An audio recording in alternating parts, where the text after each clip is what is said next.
क्यों पिया श्री कृष्ण ने राधा के पैरों का चरणामृत। आइए सुनते हैं ये बहुत ही मजेदार पौराणिक गाथा को। पूरी कथा को सुनने से पहले चैनल को सब्सक्राइब और वीडियो को लाइक करना ना भूलें। अब आइए सुनते हैं।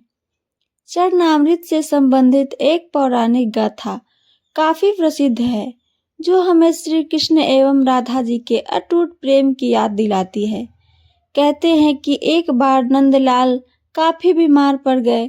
कोई दवा या जड़ी बूटी उन पर बेअसर साबित हो रही थी।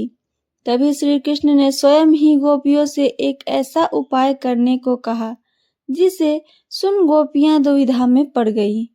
दरअसल श्री कृष्ण ने गोपियों से उन्हें चरणामृत पिलाने को कहा। उनका मानना था कि उनके परम भक्त या फिर जो उनके अति प्रेम करता है तथा उनकी चिंता करता है, यदि उनके पांव को धोने के लिए इस्तेमाल हुए जल को वो ग्रहण कर लें तो वे निश्चित ही ठीक हो जाएंगे।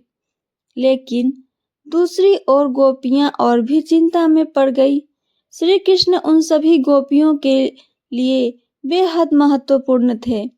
वे सभी उनकी परम भक्त थीं, लेकिन उन्हें इस उपाय के निष्फल होने की चिंता सता रही थी।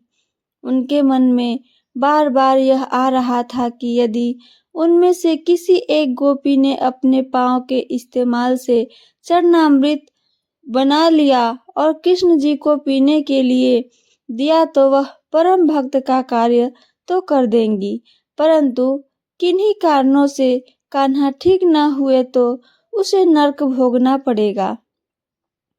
अब सभी गोपियां व्याकुल होकर श्री कृष्ण की ओर ताक रही थीं और किसी अन्य उपाय के बारे में सोच रही थी कि वहां कृष्ण की प्रिय राधा आ गई। अपने कृष्ण को इस हालत में देख के राधा के तो जैसे प्राण ही निकल गए हों। जब गोपियों ने श्री कृष्ण द्वारा बताया गया उपाय राधा को बताया तो राधा ने एक क्षण भी व्यर्थ करना उचित न समझा और जल्द ही स्वयं के पांव धोकर चरणामृत तैयार कर श्री कृष्ण को पिलाने के लिए आगे बढ़ी। राधा जानती थी कि वे क्या कर रही हैं। जो बात अन्य गोपियों के लिए भय का कारण थी, ठीक वही भय राधा को मन में था। लेकिन कृष्ण के वापस स्वस्थ करने के लिए वह नरक में चले जाने को भी तैयार थी। आखिरकार कान्हा ने चरणामृत ग्रहण किया और देखते ही देखते ठीक भी हो गए, क्योंकि वह राधा ही थीं जिनके प्यार एवं सच्ची निष्ठा से कृष्ण जी तुरंत स्वस्थ हो गए। अपने कृष्ण को निरोग देखने के लिए राधा जी ने एक बार भी स्वयं के भविष्य की चिंता न की और वही किया जो उनका धर्म था।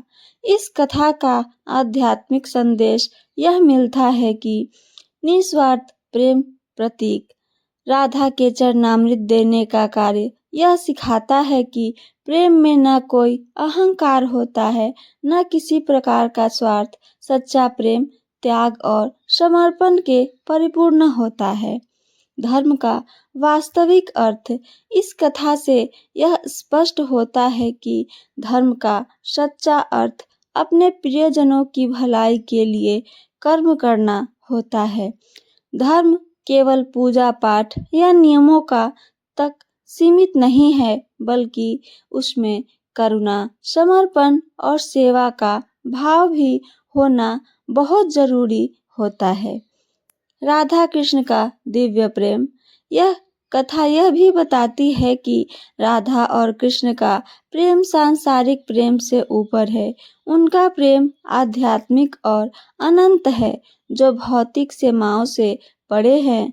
सांस्कृतिक और धार्मिक दृष्टिकोण से देखा जाए तो भारतीय संस्कृति और वैष्णव परंपरा में राधा कृष्ण का प्रेम सर्वोच्च माना गया है। इस प्रेम को राग अनुराग का प्रतीक माना जाता है। राधा के चरणामृत देते ही घटना यह बताती है कि सच्चा प्रेम किसी भी परिस्थिति में अपने प्रिय की भलाई के लिए कुछ भी कर सकता है। जब श्री कृष्ण ने राधा के चरणामृत को ग्रहण किया और वे ठीक हो गए, तब उन्होंने सभी को समझाया कि राधा का यह कार्य प्रेम और समर्पण का सर्वोच्च उदाहरण है। श्री कृष्ण ने यह भी कहा, राधा के प्रेम में जो शक्ति है वही मेरी आत्मा का आधार है। उनका प्रेम मुझे पूर्ण बताता है। गोपियां भी राधा की इस निस्वार्थ भावना को देखकर उनसे सीख लेने लगी। यह घटना ब्रज में प्रेम, त्याग और समर्पण का सबसे बड़ा उदाहरण बन गई थी। कथा का आधुनिक संदर्भ जानिए।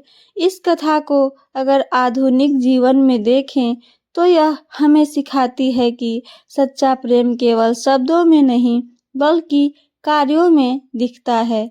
जब हम अपने प्रियजनों की भलाई के लिए त्याग करते हैं तो वही सच्चा प्रेम होता है।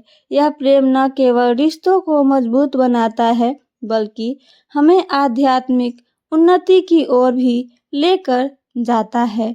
इस कथा का निष्कर्ष जानिए।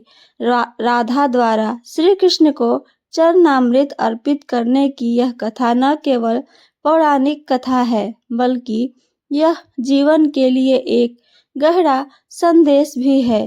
यह हमें सिखाती है कि प्रेम में निस्वार्थता और समर्पण ही सबसे महत्वपूर्ण है।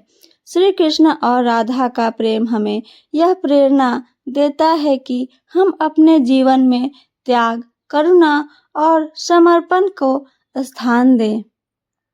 यह घटना आज भी भक्तों के लिए प्रेरक का स्रोत है और राधा कृष्ण के दिव्य प्रेम को समझने का मार्ग हमें यह दिखाती है। तो ये थी मेरी आज की कहानी। मेरी कहानी आप सबको पसंद आई हो तो चैनल को सब्सक्राइब और वीडियो को लाइक, साथ साथ अपना कमेंट करके जरूर बताएं। सुनने के लिए धन्यवाद।